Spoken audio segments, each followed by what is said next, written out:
You know, folks, Santa Claus isn't just busy with gifts and kids during Christmas. Your grandpa actually has a love life. And not just one, mind you. His motto is, the more, the merrier. It's like a buffet, right? Why does he need so many partners, you ask? Well, he says Christmas is more fun when you have lots of inspiration. Think about it, every reindeer with him on the sleigh isn't just a coworker. They're his support system, his special someones. That's why he's always so happy, not because of the cookies he eats, but because of the mountain of love he receives. Just kidding. But wait, before you think your grandpa is a certified playboy in a red suit, there's a reason for all of this. It's not just about being flirty for the sake of it. The number of reindeer in his life is like an insurance policy. Get it? So if one leaves him, he still has 8 in reserve to pull his sleigh and his heart. It's like in our own lives, right? When one door closes, you should have 8 windows opening. Santa applied that to his love life. It's tough to rely on just one reindeer, only for them to leave you hanging mid-flight during Noche Buena. That's rough, right? His concept is simple: distributed happiness. Instead of pouring all his love, time, and effort into just one being, he divides it. To be fair, so no one can complain. So everyone's happy. So when you see Santa laughing as he delivers gifts, think about it. Each laugh is matched by a thrill from different reindeer. Rudolph for the intellectual conversations, Vixen for the gossip, Cupid, of course, for the playful teasing. Each one has their own role in Santa's life. It's like the Avengers, but in the realm of love. Awesome. So every Christmas, Santa's sleigh isn't just a vehicle, it's a party on wheels.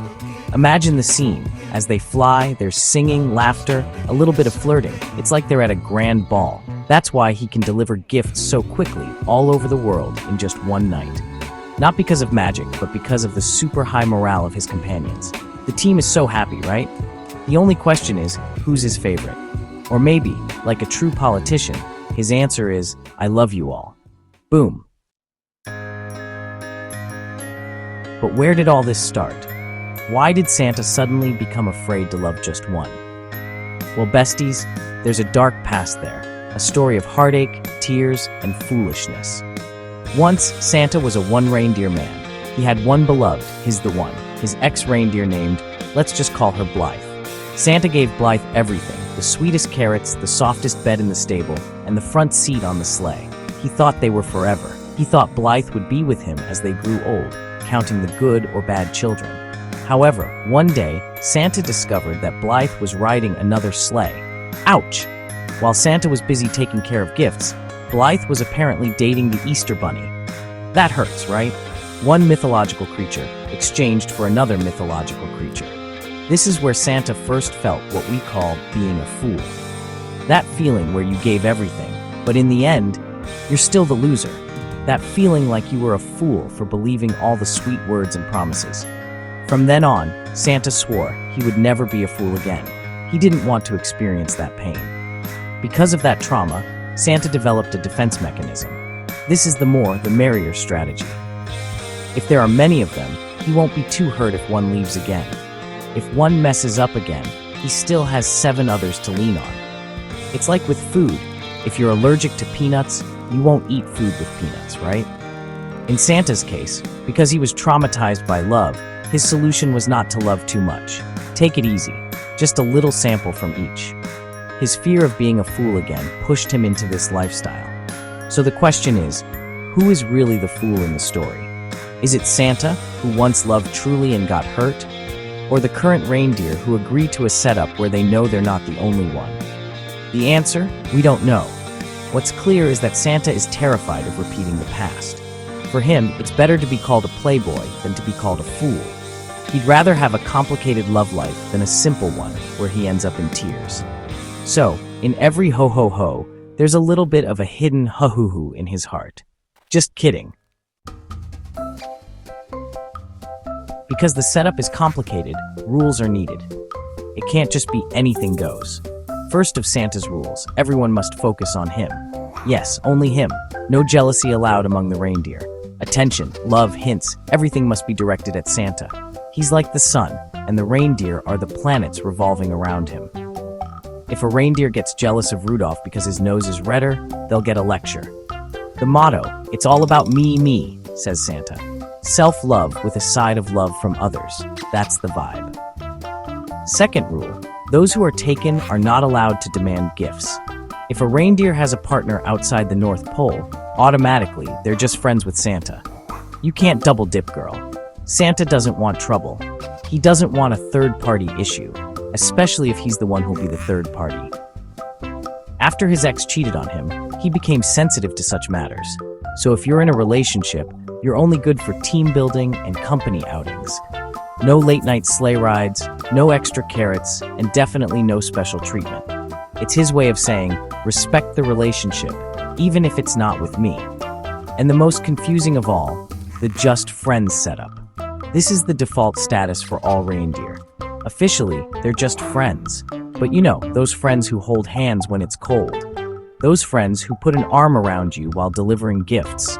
It's so unclear, right? This is where the confusion comes in. Because how do you know if you're really special or just one of 8? What if you get your hopes up and he only sees you as a friend? This is the risk the reindeer have to take if they want to get close to Santa. A big, what are we, hangs between them.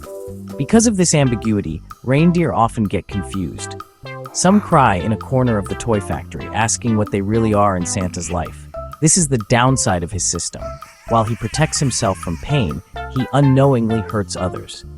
Just friends is a safe word for him, but for the reindeer, it's a source of anxiety. It's like in real life, when someone is super sweet to you in chat, but in person, it's like you don't even know each other. It's tough, right? That's the drama in the North Pole. In the end, what can we learn from Santa Claus's messy and funny love life? First, it's valid to be afraid of getting hurt. All of us have gone through heartbreak. All of us have a Blythe in our past who gave us trust issues. It's not bad to build walls to protect your heart. What Santa did, having many reindeer, is his way of making sure he won't be completely heartbroken again. An extreme measure, but for him, it works. The lesson here is it's okay to be careful. It's okay to put yourself first sometimes, especially if you're coming from a painful experience. But on the other hand, Santa's story also shows that you can't run from love forever. His rules and his just friends setup show that he's afraid to take a chance again. The heart shouldn't be treated like a game or a business strategy. While his situation is funny, there's sadness behind it. Love is a risk, and the possibility of getting hurt is part of it. If you avoid pain, you're also avoiding the chance to love and be loved truly. Maybe he'll be surrounded by many friends forever, but his heart will still be alone. Santa's story is a reminder that love is like Christmas. Sometimes it's joyful and full of gifts. Other times it's messy, tiring, and a little sad, especially if you're on a budget. But despite everything, it will come year after year. You can't escape it. Perhaps all Santa needs is a brave reindeer who will say, "Hey, Santa, enough with the drama. We're not just your backups." Someone who will teach him that true strength isn't about avoiding pain, but about being ready to face it for the right person. So this Christmas, as we wait for gifts from Santa, let's also think about his heart. Hopefully someday, he'll find the courage to love just one again, without fear and without hesitation. Because the best gift he can receive isn't cookies or milk, but a true love that doesn't need a backup. And for all of us, may we not be afraid to love. Remember, it's still better to get hurt because you loved than to never experience love because you were afraid of being a fool. Merry Christmas, and may your love life be less complicated than Santa's. There you go.